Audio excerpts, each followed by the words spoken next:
नमस्कार, बहुत स्वागत है इस बुलेटिन में आपका। मैं हूं शीनम शर्मा। सबसे पहले बात करते हैं मुख्यमंत्री पुष्कर सिंह धामी की। आज मुख्यमंत्री आवास में जम्मू कश्मीर के कैबिनेट मंत्री सतीश शर्मा से मुलाकात हुई है और पहलगाम आतंकी घटना के बाद मुख्यमंत्री पुष्कर सिंह धामी ने उत्तराखंड में पढ़ाई कर रहे जम्मू कश्मीर के स्टूडेंट्स की सुरक्षा को लेकर चर्चा करते हुए जम्मू कश्मीर के कैबिनेट मंत्री सतीश शर्मा को भरोसा दिया कि यहां पर पढ़ रहे सभी छात्र सुरक्षित हैं और राज्य सरकार हर स्तर पर उनके साथ सहयोग करेगी।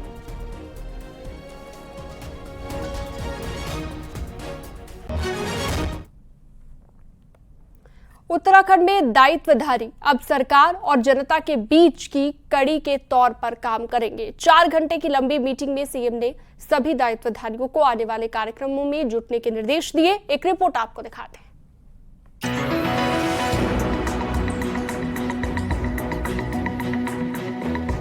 शनिवार को मुख्यमंत्री पुष्कर सिंह धामी ने नए नवेले दायित्वधारियों को 4 घंटे तक उनकी कार्यशैली पर क्लास दी। कोऑर्डिनेशन के साथ साथ सरकार की योजनाओं को कैसे जनता के बीच ले जाया जाए, इस पर टिप्स दिए। आने वाले समय में 4 धाम यात्रा से लेकर पंचायत चुनाव बड़े इवेंट हैं, जिस पर सभी को साथ मिलकर काम करने को कहा। मीटिंग में 35 के करीब दर्जाधारी शामिल हुए, जिनका दर्द खुद को सुविधाएं नहीं मिलने को लेकर भी छलका। बहुत सौहार्दपूर्ण वातावरण में माननीय मुख्यमंत्री जी का मार्गदर्शन दायित्वधारियों को प्राप्त हुआ और करीब 4 घंटे ये बैठक चली, जिसमें माननीय मुख्यमंत्री जी की तरफ से निर्देशित किया गया कि सरकार के जो कार्यक्रम है और अपेक्षा की गई जो है दायित्वधारियों से कि आप अपने प्रभाव का उपयोग करते हुए जनता जनार्दन के बीच जाइए और जो सरकार के कार्यक्रम हैं उनको लेकर जो है फीडबैक दीजिए। 4 धाम यात्रा करीब है, तो ऐसे में सरकार की जिम्मेदारी श्रद्धालुओं को सुविधा देने को लेकर बढ़ जाती है। लिहाजा कैसे यात्रा रूटों पर काम हो, वहाँ लोगों की समस्या क्या है, इस पर भी दायित्वधारियों को काम करना होगा। हम लोग तो एक सेवक की भूमिका में रहेंगे और हमारे जो श्रद्धालु जो आ रहे हैं हम बिल्कुल उनका स्वागत करने के लिए और जहाँ जहाँ हमारी जो हमको जो भूमिका दी जाएगी निश्चित रूप से हम उनके स्वागत की पूरी हम यहाँ पे तैयारी कर रहे हैं। केंद्रीय सरकार या स्टेट गवर्नमेंट की तरफ से सुविधाएं या जन मानस के लिए हम अच्छी योजनाएं बना रहे हैं, उनका गहन अध्ययन करके ताकि हम बेनिफिशरीज को बता सकें कि कहां उसके लिए क्या उपलब्ध है। संदेश साफ है कि सालों से जो कार्यकर्ता पार्टी लाइन में रहकर काम कर रहे थे, उन्हें जिम्मेदारी मिलने के बाद अब सरकार और पार्टी लाइन में रखकर ही काम करना होगा, ताकि सरकार के काम हर व्यक्ति तक पहुंच सकें। न्यूज़ 18 के लिए देहरादून से भारती सकलानी की रिपोर्ट। सीएम पुष्कर सिंह धामी की टीम में प्रोफेसर गोविंद सिंह ने बतौर मीडिया सलाहकार कामकाज संभाल लिया है। प्रोफेसर सिंह पत्रकार रहे हैं और उन्होंने कई संस्थानों में सीनियर पदों पर काम भी किया है। इससे पहले प्रोफेसर गोविंद सिंह के एकेडमिक पारी की शुरुआत 2011 में उत्तराखंड ओपन यूनिवर्सिटी से हुई। इसके बाद उन्होंने पत्रकारिता विभाग के प्रमुख के तौर पर जम्मू यूनिवर्सिटी में जिम्मेदारी संभाली। वो कुछ समय पहले दिल्ली स्थित Indian institute of mass communication से रिटायर हुए हैं।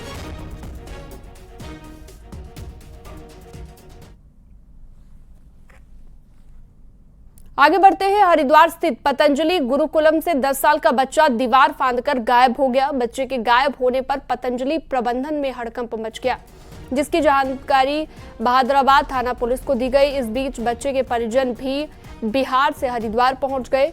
हालांकि पुलिस ने तत्परता दिखाते हुए 4वीं कक्षा के छात्र सूर्याश को रुड़की से रेस्क्यू कर दिया। बच्चे के मिलने पर उसने बताया कि वो दीवार फांदकर ई-रिक्शा से रुड़की की ओर चला गया था। बच्चा अपने परिजनों से मिलने के लिए पतंजलि गुरुकुलम से निकला था।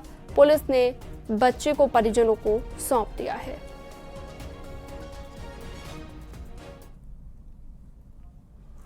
आगे बढ़ते हैं और अगली खबर, अवैध मजारों पर धामी सरकार का बुलडोजर एक्शन लगातार जारी है। अब बड़े बड़े शहरों में बीचों बीच बनी अवैध मजारें हटाई जा रही है।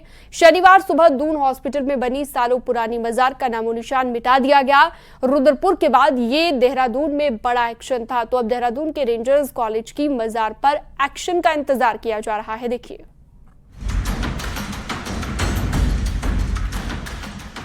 दून हॉस्पिटल के कैंपस की जिस मजार में माथा टेकने वालों का तांता लगा रहता था, वहां शनिवार तड़के भारी पुलिस फोर्स के साथ ऐसा एक्शन हुआ कि मजार का नामो निशान तक नहीं बचा।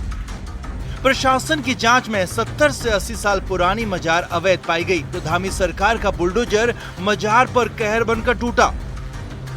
रात 12:30 बजे से तड़के 3 बजे तक प्रशासन की निगरानी में ऐसा एक्शन हुआ कि मजार का मलबा तक नहीं मिला।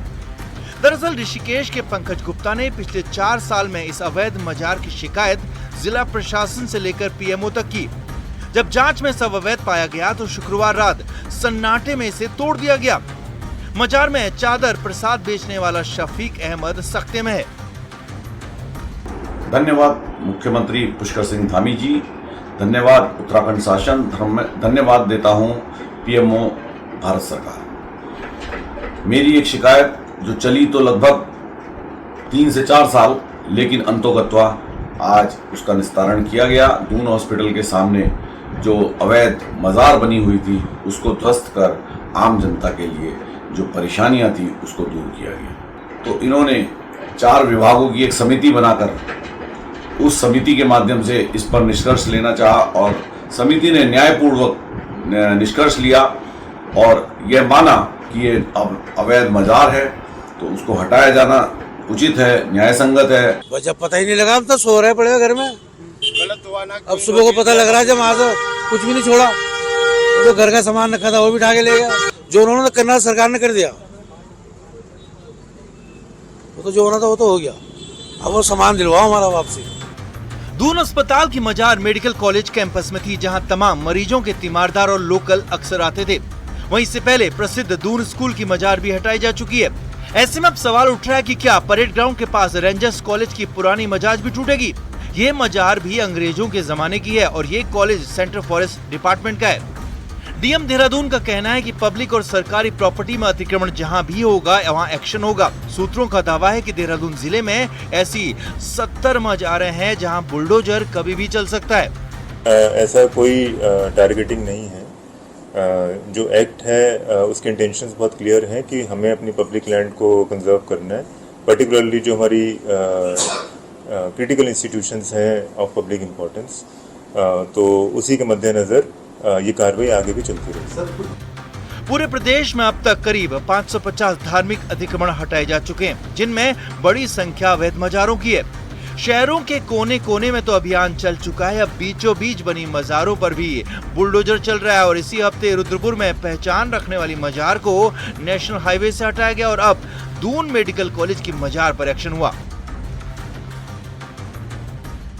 और देहरादून के बीचों बीच इस मजार को यहाँ से हटाया गया है। मजार की जो लोग यहाँ पर देखरेख करते थे, फिलहाल कोई भी यहाँ पर मौजूद नहीं है। आम हॉस्पिटल के जो लोग यहाँ पर हैं या जो स्टाफ है वो इस पर कुछ बोलने को तैयार नहीं है कि क्या कुछ हुआ। लेकिन शुक्रवार की रात बताया जा रहा है कि 12:30 बजे के आसपास ये कार्रवाई शुरू हुई है, लगभग 3 बजे तक ये कार्रवाई चली। कैमरामैन दीपक के साथ दीपांकर भट्ट, न्यूज़ 18 देहरादून। देहरादून के दून अस्पताल परिसर में बनी अवैध मजार को देर रात प्रशासन ने बुलडोजर चलाकर ध्वस्त कर दिया। प्रशासन की इस कार्रवाई पर राजनीतिक दलों का भी रिएक्शन सामने आया है, जहां पर बीजेपी का ये कहना है कि अवैध अतिक्रमण के खिलाफ सरकार की कार्रवाई लगातार जारी रहेगी और दून अस्पताल में बनी मजार अवैध थी जिसको हटा दिया गया है।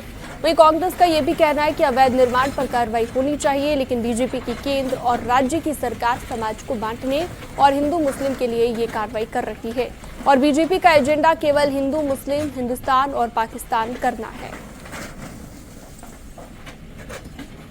निश्चित रूप से अंतिम सांस तक ये कार्यक्रम, ये जो अभियान है वो जारी रहना चाहिए और मैं समझता हूं कि कोई भी अतिक्रमण अगर होता है, विशेषकर जो ये धार्मिक उन्माद फैलाने के लिए जो ये चिन्ह हैं उनको समाप्त कर देना चाहिए। देखिए, दून अस्पताल में जो मजार सरकार ने, प्रशासन ने गिराई है, उस पर कांग्रेस का केवल इतना कहना है कि अगर कोई अवैध है तो उसको आप गिराइए, हमें कोई आपत्ति नहीं है, लेकिन आपका एजेंडा केवल मदरसों पर कार्रवाई करना, मजारों को गिराना, यही आपका काम रह गया है।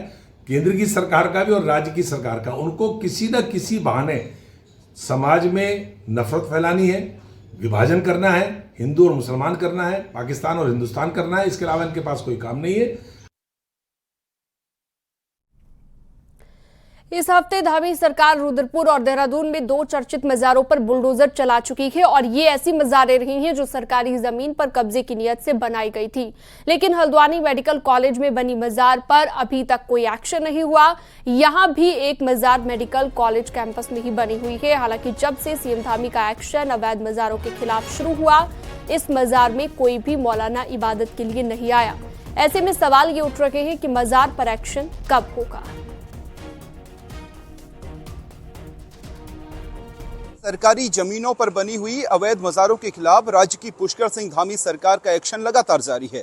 आज जो है दून मेडिकल कॉलेज के कैंपस में बनी हुई अवैध मज़ार को सुबह सुबह गिरा दिया गया और अब जो बारी है वो बची हुई मज़ारों की है जो कि सरकारी जमीनों पर बनी हुई है। हल्द्वानी मेडिकल कॉलेज में इस समय मैं खड़ा हूं और हल्द्वानी मेडिकल कॉलेज में आप देखिए ये एक मज़ार बनी हुई है। यहाँ पर ये बहुत पुरानी मज़ार नहीं है, लेकिन कुछ साल पहले ये अस्तित्व में आई है, यहाँ स्थानीय लोगों का ये कहना है। और आप देखिए मज़ार पे यहाँ पे चादर तो चढ़ी हुई है, लेकिन जो झाड़ है या फिर जो पत्ते हैं, जो साफ सफाई नहीं है, उससे यह अनुमान लगाया जा सकता है कि बहुत लंबे समय से यहाँ पर कोई इबादत के लिए नहीं पहुँचा है। और यह असर है राज्य की धामी सरकार के उस एक्शन का, जहाँ पर सरकारी ज़मीनों पर वो लगातार एक्शन पे एक्शन किए जा रहे हैं और जितनी जो मज़ारें बनी हुई हैं, विशेष तौर पर जो सरकारी ज़मीनों को कब्जाने की नीयत से बनाई गई हैं, उनमें 540 से ज़्यादा मज़ारों पर एक्शन हो चुका है। रुद्रपुर में एनएच के किनारे बनी हुई मज़ार पर एक्शन हो चुका है, लेकिन कुछ ऐसी मज़ारें हैं जिन पर अभी भी एक्शन होना बाकी है। उसमें मेडिकल कॉलेज के भीतर बनी हुई ये मज़ार भी शामिल है। शैलेंद्र नेगी, न्यूज़ 18, हल्द्वानी। अवैध मदरसों के खिलाफ सरकार की कार्रवाई हरिद्वार में भी दिखाई दी, जहां पर 3 मदरसे सील किए गए। भगवानपुर में प्रशासन ने 3 अवैध मदरसों को सील किया। प्रशासनिक टीम ने हल्लू माजरा, मक्खनपुर और मोहितपुर गांव में स्थित अवैध मदरसों पर कार्रवाई करते हुए उन्हें सील किया। जांच में सामने आया कि ये मदरसे न तो मानकों पर खरे उतर रहे थे और न ही इनका पंजीकरण कराया गया था। प्रदेश में अब तक कुल 180 अवैध मदरसों को सील किया जा चुका है।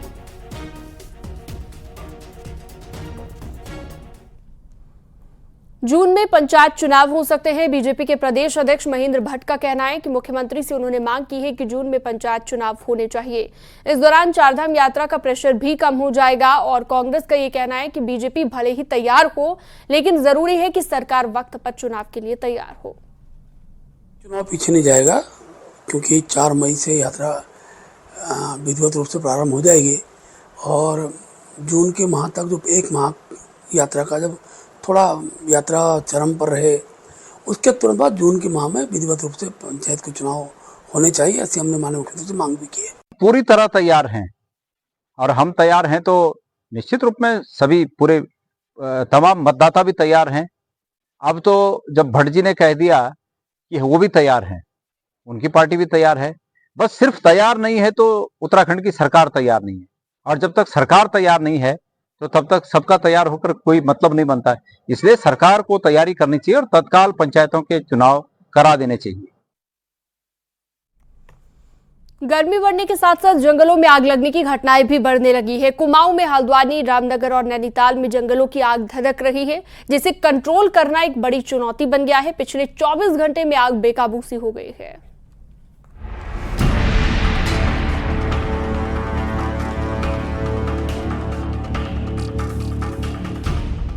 हल्द्वानी के करीब नैनीताल जिले के जंगलों में लगी इस आग ने उत्तराखंड में हिमालय की हरी भरी शिवालिक पहाड़ियों के आसमान को धुंध से भर दिया है।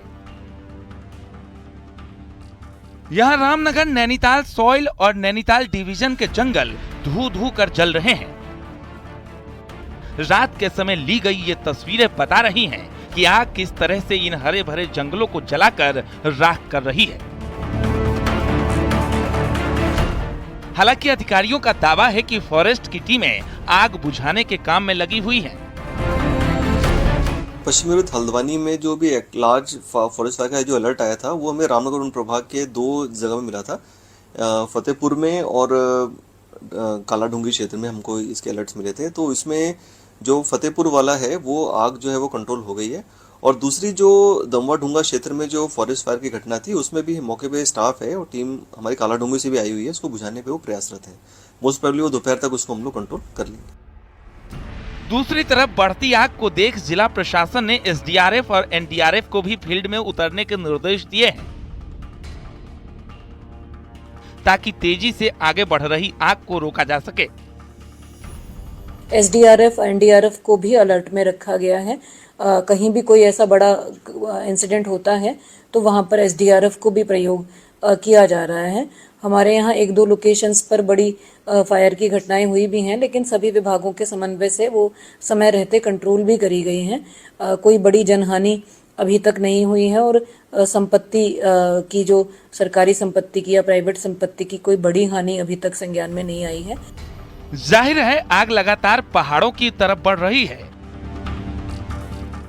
और जैसे जैसे इसकी रफ्तार बढ़ रही है, इसे बुझाना भी चुनौतीपूर्ण होता जा रहा है।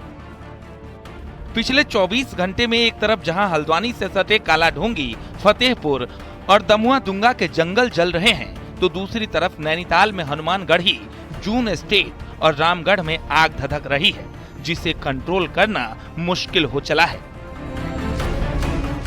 हल्द्वानी से न्यूज़ 18 के लिए शैलेंद्र नेगी की रिपोर्ट।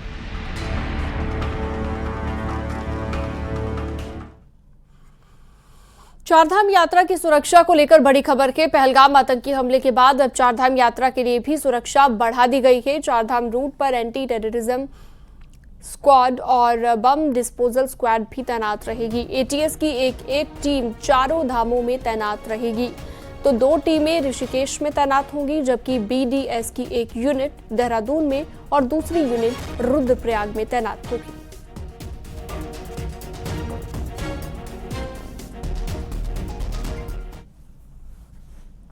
मुख्य सचिव आनंद वर्धन बद्रीनाथ धाम पहुंचे और यहां पर चल रहे मास्टर प्लान के कामों का निरीक्षण किया। मुख्य सचिव ने जरूरी निर्देश भी दिए।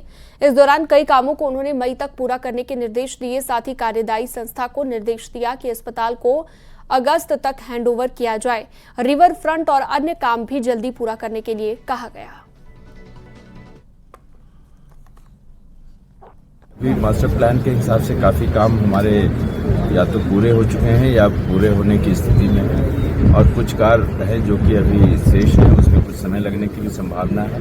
डिफिकल्ट वर्क्स हैं, डिफिकल्ट टेरेन है, लेकिन हमारी एजेंसीज या जो कि यहाँ अधिकारी हैं वो पूरे मनोयोग से काम करने में लगे हुए हैं और हम आशा करते हैं कि उससे भी पूरे हों। चारधाम यात्रा शुरू होने में अब कुछ ही दिन बचे हैं। ऐसे में सभी विभाग अपनी व्यवस्थाओं को अंतिम रूप दे रहे हैं। परिवहन विभाग ने भी इस बार 5 यात्रा रूट पर यात्री चेक पोस्ट बनाए हैं, जिसमें चारधाम जाने वाले यात्रियों की गाड़ियों की ग्रीन कार्ड और ट्रिप कार्ड की चेकिंग की जाएगी। हमारी यात्रा के लिए पूरी तैयारियां हो चुकी हैं और ग्रीन कार्ड विधिवत रूप से जारी हो चुके हैं शुरू, और हमारी चेक पोस्ट है वो 5 जगह लगा रहे हैं। इस बार हमने एक नया पॉइंट ऐड किया है सत्यनारायण मंदिर पे, नेपाली फार्म से पहले, ताकि जो दिल्ली से आने वाला ट्रैफिक है, हरिद्वार रुड़की से आने वाला ट्रैफिक है, वो अपना ऑलरेडी माइंडसेट करके आए कि हमारे को सारे कागज पूरे रखने हैं, green card, trip card with registration of the यात्रीज, और हमारे कल से सारे चेक पोस्ट एस्टैब्लिश हो जाएंगे। कश्मीर के पहलगाम में पर्यटकों पर हमला हुआ और असर नैनीताल समेत पूरे पहाड़ के पर्यटन स्थलों पर पड़ा है। आमतौर पर गाड़ियों से पैक रहने वाली सड़कें सूनी पड़ी हैं। बुकिंग भी कैंसिल होने से कारोबारी चिंता में हैं।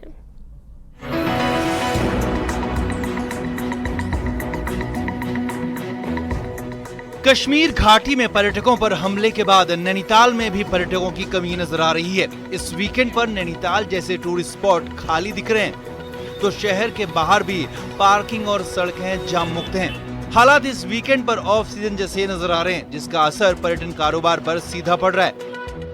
पहलगाम में हुए हमले के बाद नैनीताल के कई होटल्स की बुकिंग तक रद्द हो गई है, तो टूर ऑपरेटरों को भी इससे खासा नुकसान हुआ है। कारोबारी इसके लिए पहलगाम में पर्यटकों के साथ हुई घटना को जिम्मेदार बता रहे हैं।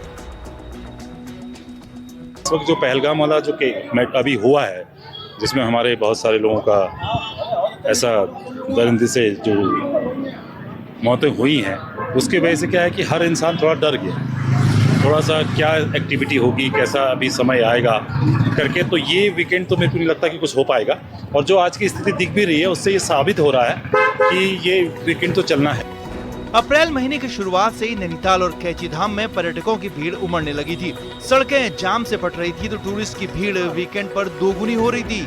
पहलगाम के बाद पहले वीकेंड पर नैनीताल में एकदम सन्नाटा है, जिसका असर टैक्सी, होटल, रेस्टोरेंट समेत अन्य कारोबारों पर सीधे तौर पर पड़ा है। हालांकि कारोबारियों से लेकर पर्यटक तक उत्तराखंड को एकदम सुरक्षित बताकर यहाँ आने की अपील भी कर रहे हैं। उत्तराखंड पूर्ण रूप से सुरक्षित है, लेकिन आगे व्यवस्थाएं बनाने की जरूरत है कि ऐसी कोई भी जो भी पहलगाम में हुआ ऐसा कुछ भी हमारे यहाँ किसी के साथ भी कुछ ना हो। नहीं, नैनीताल में तो बाकी नैनीताल तो बेस्ट लगता है हमें सब चीज़ों से। बाकी सेफ्टी वगैरह भी यहाँ पे ज़्यादा है, चारों तरफ यहाँ पे पुलिस तैनात है, इस तरह से कोई दिक्कत नहीं है। लोग जो आना चाहे आ सकते हैं यहाँ पर। पर्यटकों पर हमला घाटी में हुआ, लेकिन इसका असर नैनीताल जैसे टूरिस्ट स्पॉट पे भी पड़ा है। हालांकि इस वीकेंड पे कई बुकिंगें कैंसिल हुई तो कई लोगों को पर्यटन में नुकसान भी झेलना पड़ा है। हालांकि उत्तराखंड एकदम सुरक्षित है। अगर यहाँ आते हैं तो सारी तरह की सुविधाएं पुलिस या प्रशासन या सरकार की ओर से लगातार मिल सकती हैं।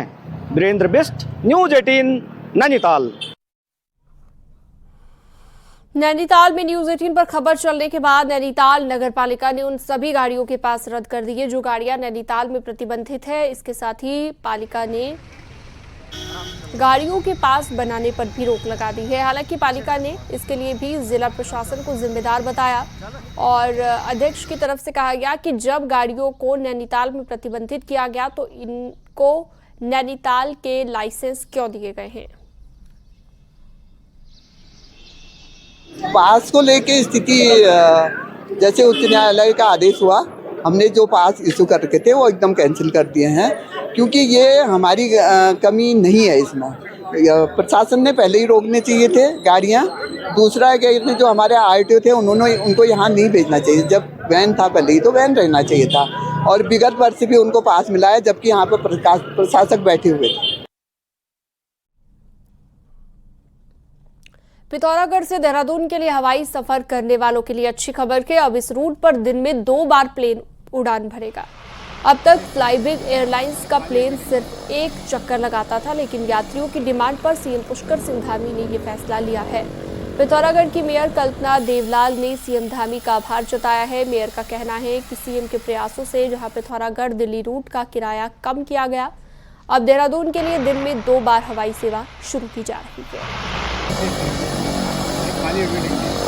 से पिथौरागढ़ का सफ़र था जो 1 वे था, जो एक ही बार दिन में संचालित होता था, अब वो 2 बार संचालित होगा, जिससे कि हमारी जो एयर कनेक्टिविटी है उसकी वजह से हमें हमारे यातायात को काफ़ी सुविधा होगी और हमारे यात्रियों को भी इसका फ़ायदा मिलेगा।